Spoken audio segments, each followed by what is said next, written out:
Dream eleven नाम तो आप सब लोगों ने सुना ही होगा। तो आज इसी के बारे में चर्चा करेंगे कि क्या ड्रीम इलेवन एक सट्टा है या एक बिजनेस है। अगर ये सट्टा है तो गवर्नमेंट इस पर बैन क्यों नहीं लगा रही है, और इसके जैसी बहुत सारी फैंटेसी लीक्स आज चल रही है, गवर्नमेंट इस पर कुछ एक्शन क्यों नहीं लेती। अगर ये सट्टा है तो, अगर ये सट्टा नहीं है तो ये क्या है, इसका रेवेन्यू मॉडल क्या है। चलिए आज के वीडियो में इसी के बारे में चर्चा करेंगे। चलिए शुरू करते हैं आज का हमारा ये वीडियो।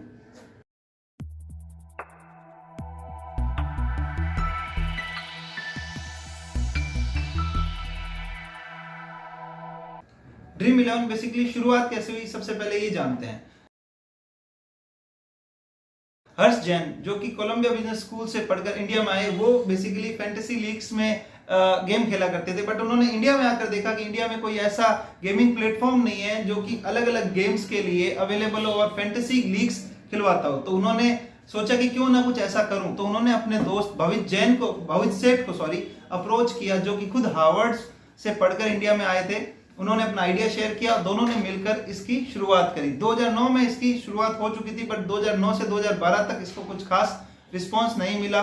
2012 तक इसको कोई खास रिकॉग्नाइजेशन नहीं मिला, बट 2012 में इन लोगों ने इसको ऑफिशियली लॉन्च किया अगेन। एंड उस टाइम पे इसको अचानक से बूस्ट मिला। और क्योंकि ये लोग शुरू में क्या करते थे कि जब ज्वाइनिंग करते थे तो ज्वाइनिंग के टाइम पे कुछ बोनस, फ्री गेम खिलवाना, रेफरेंस बोनस, इस टाइप के ऑफर दिया करते थे, जिससे कस्टमर इनसे जुड़ते गए।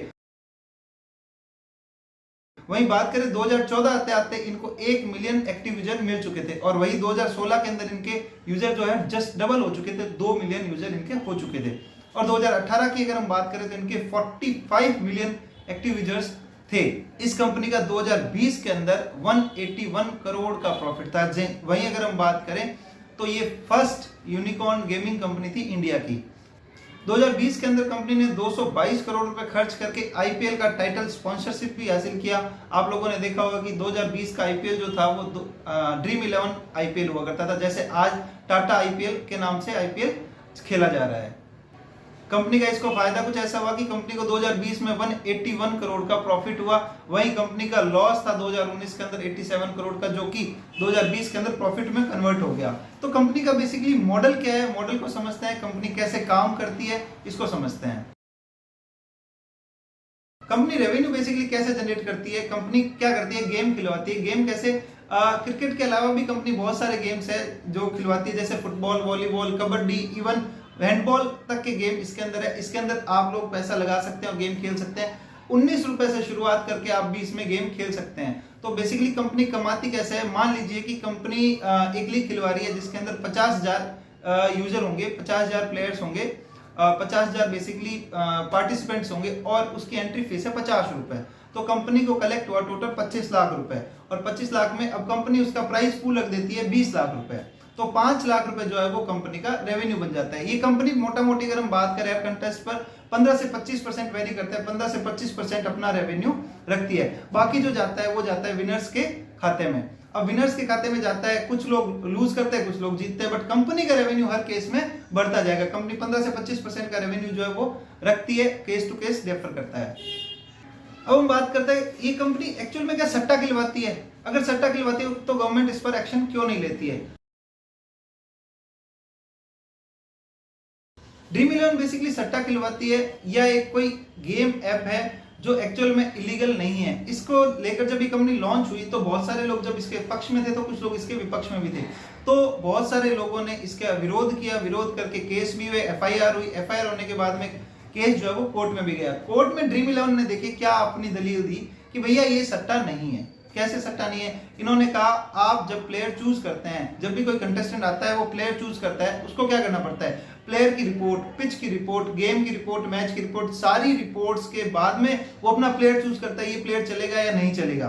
तो ऐसा नहीं है कि भाई ये लक बाई चांस जो है वो चल जाएगा, लक बाई चांस जो है वो बेसिकली टीम जीत गई तो पैसा जीतोगे, नहीं, ऐसा नहीं है। उन्होंने कहा ये गेम ऑफ स्किल है, आपके अंदर क्रिकेटिंग स्किल है तब आप उस प्लेयर को चूज करते हैं। ऐसा तो नहीं है कि आंख बंद करके आप प्लेयर को चूज कर लेते हैं। तो कोर्ट ने भी इस बात को मान लिया कि हाँ ये गेम जो है वो स्किल का गेम है, ना कि लक का गेम है। सेकंड इन्होंने अपनी दलील दी कि भाई हम लोग किसी पर्टिकुलर टीम पर सट्टा नहीं लगवाते, हम लोग किसी पर्टिकुलर एक टीम का नहीं बोलते, ये दो टीम को मिक्स करके एक प्लेयर जो दो टीम के प्लेयर्स हैं उनको मिक्स करके एक टीम बनाते हैं। अब चाहे कोई पर्टिकुलर ए टीम जीते या बी टीम जीते, ऐसा तो नहीं है कि पर्टिकुलरली बी टीम जीतने पे ही सारे प्लेयर इधर आएंगे, नहीं, इन्होंने कॉम्बिनेशन बना के एक टीम का पूल बनाया कि भाई अगर क्रिकेट है, क्रिकेट के अंदर 11 प्लेयर है तो आपको 4 प्लेयर एक टीम से मिनिमम लेने पड़ेंगे।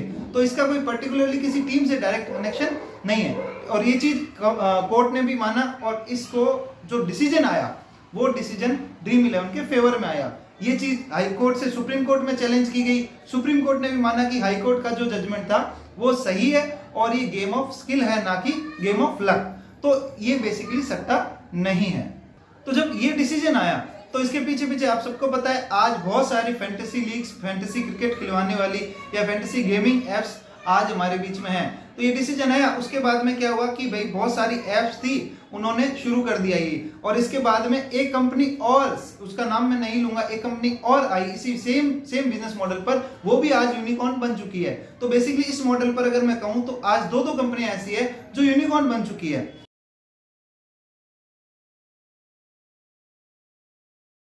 इस कंपनी के बेसिकली फीचर क्या है, फीचर जानते हैं। पहली बात, ये एडिक्टिव है, बेसिकली ये अपने यूजर्स को एडिक्शन में डाल देती है। अगर आप एक बार आते हैं, अब देखिए 19 रुपए से आप इसमें गेमिंग शुरू कर सकते हैं, 49 रुपए से आप इसमें मेगा लीग्स खेल सकते हैं, बहुत सारे कंटेस्ट 19 रुपए में आप शुरू कर सकते हैं। तो ये बेसिकली एडिक्शन लगाती है। एडिक्शन कैसे कि चलो ठीक है, मेरे को तो नॉलेज है ही, मैं 19 रुपए से शुरू कर देता हूँ, 19 रुपए हार गया तो वापस आप दूसरा गेम में लगाते हैं, ऐसे करके ये प्लेयर्स को एडिक्शन में डाल देती है। फिर दूसरा लो कॉस्ट एंट्री है। लो कॉस्ट एंट्री कैसे, जैसे मैंने बताया कि 19 रुपए से आप सबको पता है 19 रुपए से इसमें एंट्री की जा सकती है। 19 रुपए की लीग्स है, 19 रुपए की लीग्स के अंदर आप एंट्री करो और आप इसमें खेल सकते हो। अब क्या है, जब एंट्री कर ली तो क्रिकेट के जब मैच हो रहा है, जो भी मैच में आपने एंट्री करी है, जो मैच हो रहा है उसके स्टार्ट होने से एंड तक आपका एक्साइटमेंट बना रहेगा कि आपने जो प्लेयर को सेलेक्ट किया है वो प्लेयर चलेगा या नहीं चलेगा। तीसरा, इसमें एग्जिट बैरियर है। एग्जिट बैरियर कैसे है, एग्जिट बैरियर बेसिकली ऐसे कि आप एंट्री तो 19 रुपए या 49 रुपीज से कर सकते हैं, बट एग्जिट जो करते हो वो आपको 200 रुपए से ही करना पड़ेगा। अब आपकी विनिंग्स मान लो 200 रुपए से थोड़ी बहुत कम है, तो आप क्या करोगे, एक और गेम खेलोगे, वो थोड़ा ऊपर नीचे हो गया तो फिर एक और गेम खेलोगे, तो 200 रुपए से एग्जिट करते करते आपने कितने गेम खेले आपको पता भी नहीं चला और आप इसके एडिक्शन में आ गए।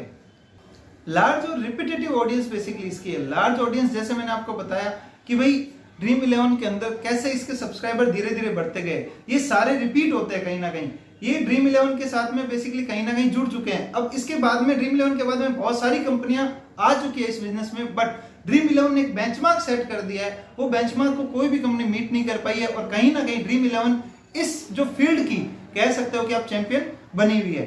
आप अगर देखोगे ड्रीम 11 की टैगलाइन क्या है, खेलो दिमाग से।